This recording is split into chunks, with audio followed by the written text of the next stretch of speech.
Following the Second World War, the triangular powers were defeated by the nationalistic square powers, who sought to expand their empires, under the excuse of ending colonialism. The triangular powers, a collection of the vast empires of Western Europe and smaller states seeking their protection, fought to the bitter end for the continuation of a peaceful world and, often forgotten, for the existence of the smaller, less powerful states. The triangles were defeated and their global order was turned into a chessboard for the new old Imperian, Russian, and Chinese imperiums to fight their wars over. But today we will reverse the destiny of the triangular powers. Today we will discover an universe where the triangular powers successfully defeated the square powers and cement the rule of the free world over Earth. Welcome to the world of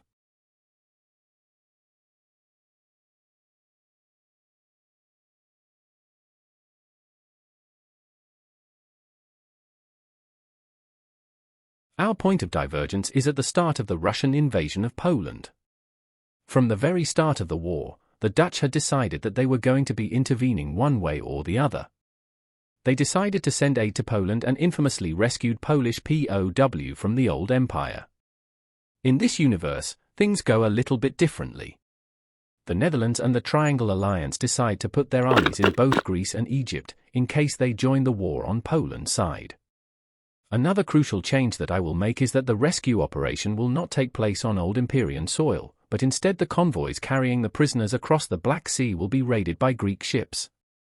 As the Greeks never landed in the old empire, the argument that the triangular powers started this war mostly disappears, thereby preventing many nations from joining the square powers later on.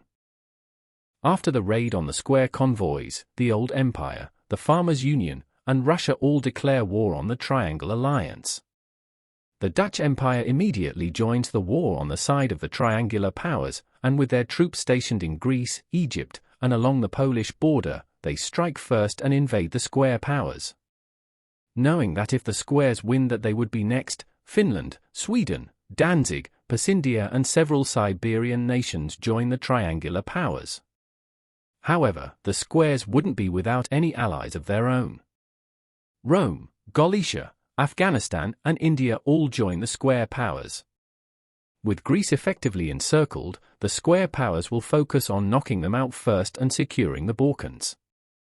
Their efforts are quite successful, as the triangular army is kicked out of Anatolia and loses access to the Black Sea.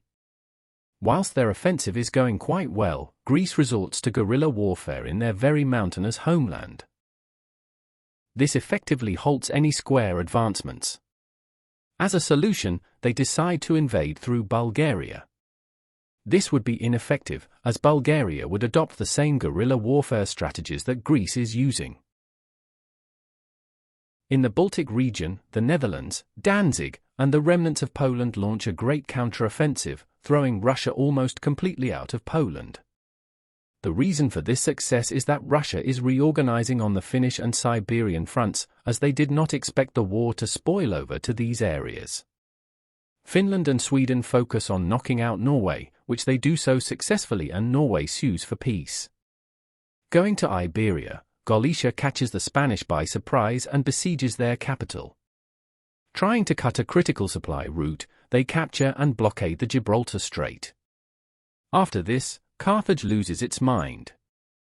With the western half of the Union owning the Atlantic coast, and now with Gibraltar closed, Carthage has no access to the Atlantic other than going through the Suez and around Africa.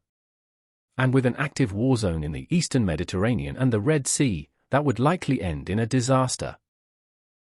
Slowly, Carthage starts to become paranoid and considers joining the triangular powers in order to end the blockade.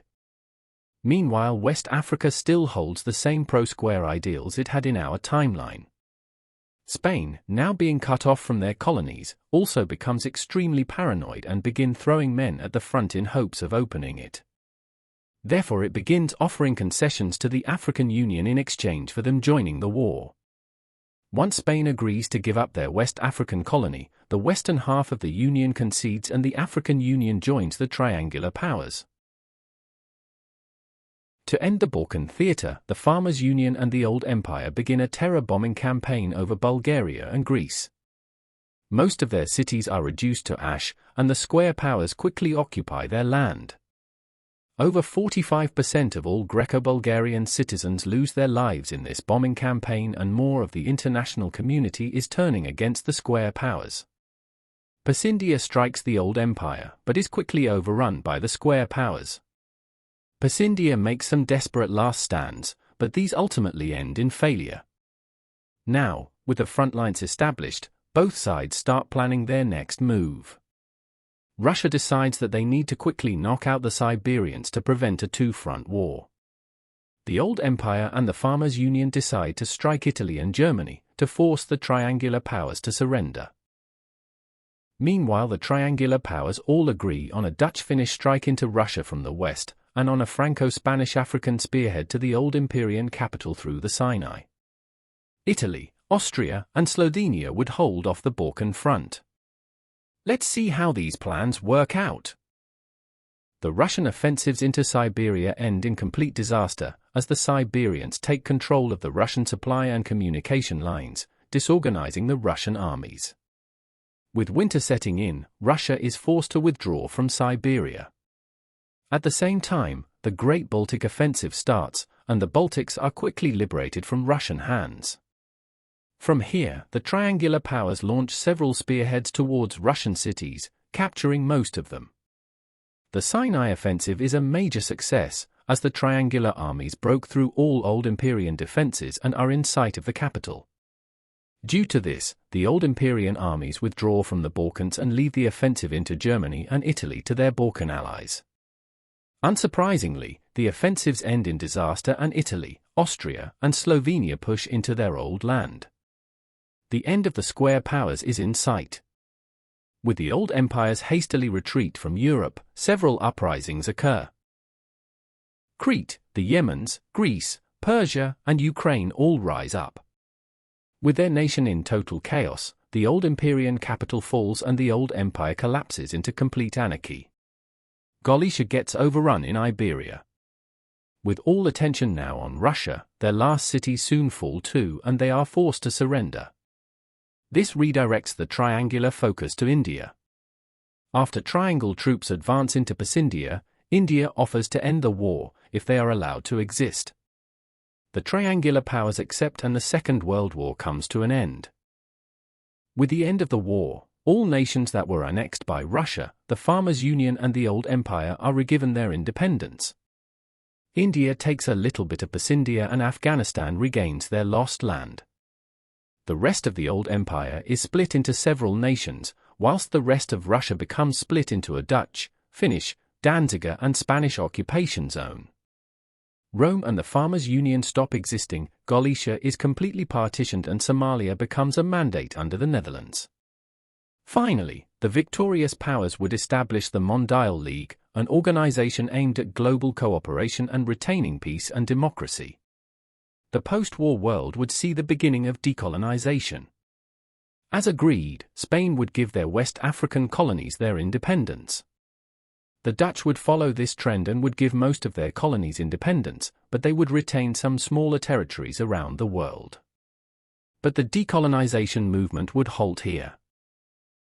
Hibernia would mostly decolonize, but the rest of the Triangle Alliance would refuse, including the Spanish, who would not let go of their Australian and American possessions. Following this, the Dutch, Greeks, Finnish, Danzigers, Slovenians and Poles all decide to leave the Triangle Alliance, as they see it as an alliance to keep the world under the thumb of Europe, not to keep it free. The Netherlands and its allies would form a new alliance, the Baltic Treaty Organization. As the Dutch and Spanish became the first nations on Earth with nuclear weapons, only time can tell which side will win this struggle. This was the end of part 1. If you enjoyed, please subscribe. We just hit 1K subscribers a few days ago and I would really appreciate your help to reach 3K by the end of the year.